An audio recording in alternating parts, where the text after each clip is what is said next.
সারা দিয়েছি।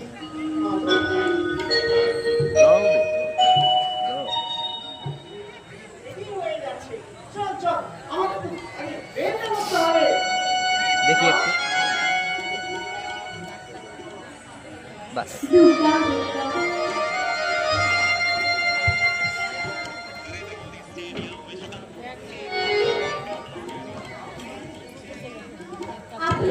জিতে না দিবস আরসিবি জিতে যাবে। বলা যায়নি, এদের বোলিং লাইন ভালো আছে, বলা বলা যায়নি। তুমি ভোরের বেলা আমাদের বাড়িতে গেলে আর দেখা করলে না, তাই একটু চলে এলাম আর কি। এদিকে কপালেশ্বরী ডাক্তারি পড়তে যাচ্ছে বলে তোমার খুব কষ্ট হচ্ছে, তাই না? কি করবো বলুন, সবই আমার কপাল। এখন তো তোমার আনন্দ করার কথা তো দিদি, কি বড় ডাক্তার হবে, তোমার সব স্বপ্ন পূরণ হবে। তবে তোমার একটা দুঃখ রয়ে গেল, তোমাদের ওই নীলু একটা আস্ত গাধা হয়েই রয়ে গেছে। আজ তবে আসি আসি। এই দেখো দেখো দেখো, হাজির কথাটা একটু ভুলে যাচ্ছিলাম। বলছি এখানে একটা সই করে দাও না গো। এটা এটা কিসের কাগজ? না না না না, কিচ্ছু নয় কিচ্ছু নয়, এটা তুমি তোমাদের মন্ত্রীর কাছ থেকে টাকা আনলে না, তাহলে একটা প্রমাণ রাখছি। আর তোমার তো শরীরটা ভালো নেই, আর তোমার ছেলেকে তো চেনো, তাই আর কি।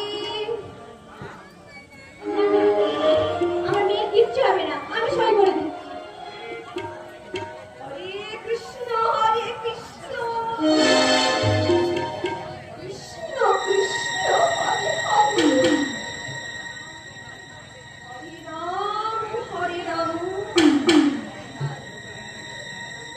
রাম রাম হরে হরে।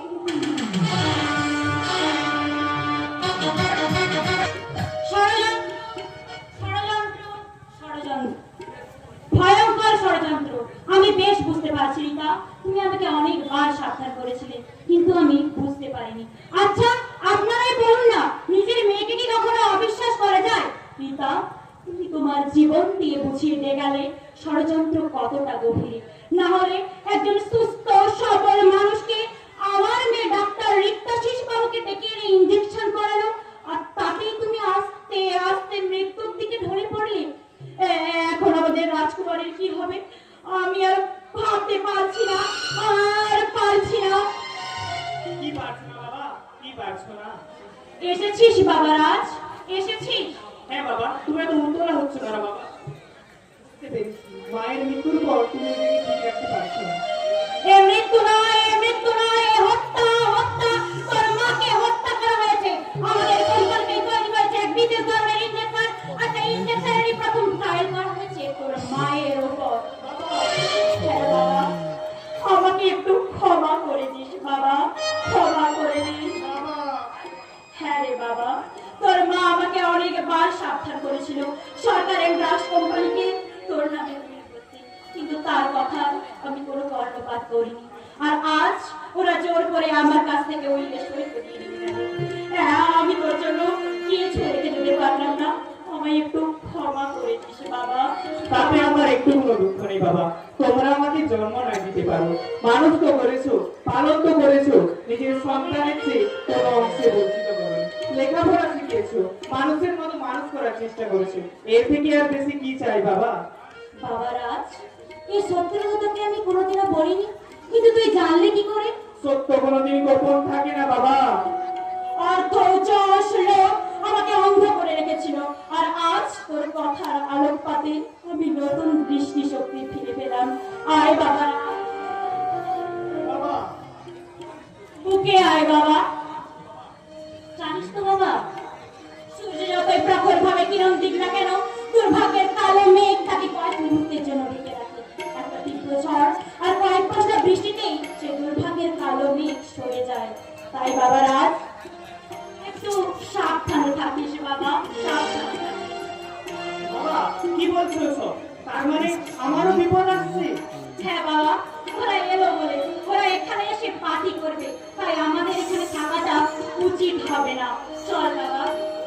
তুমি তো জানো বাবা, সত্যের জয় একদিন হবেই।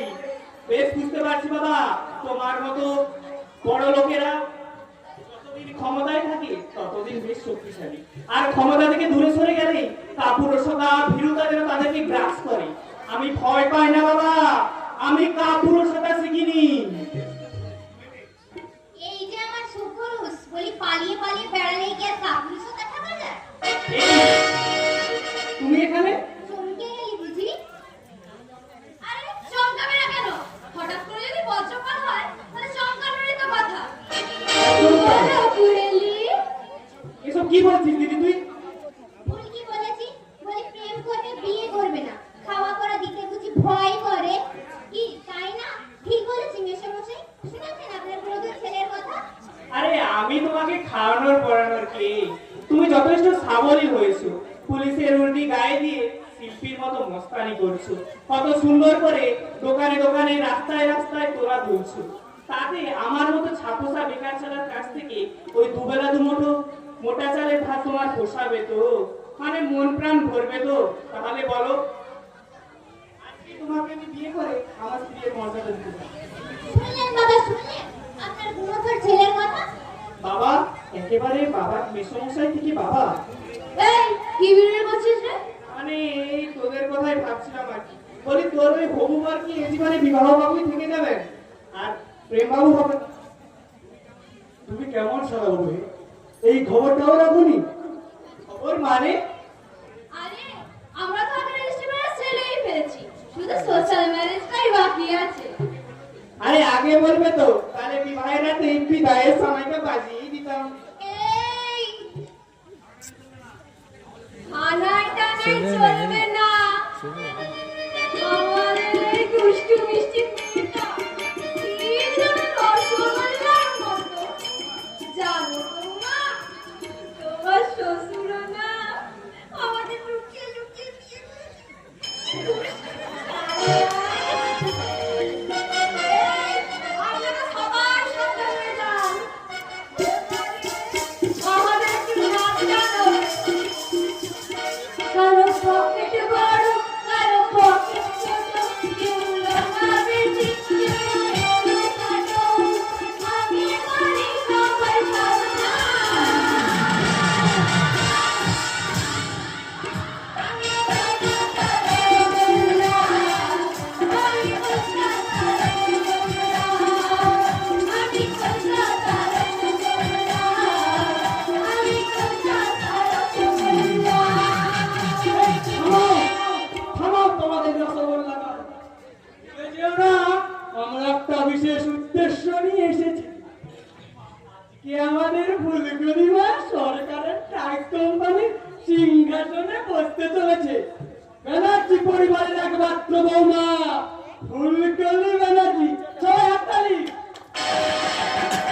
কি ব্যাপার, আপনারা হাততালি দিচ্ছেন না কেন? এখন আপনারা আসতে পারেন। কি হলো, এখন যাচ্ছেন না? হঠাৎ ইউরিয়া এই আমার সাধুটাকে ধাক্কা দিয়ে বার করবে।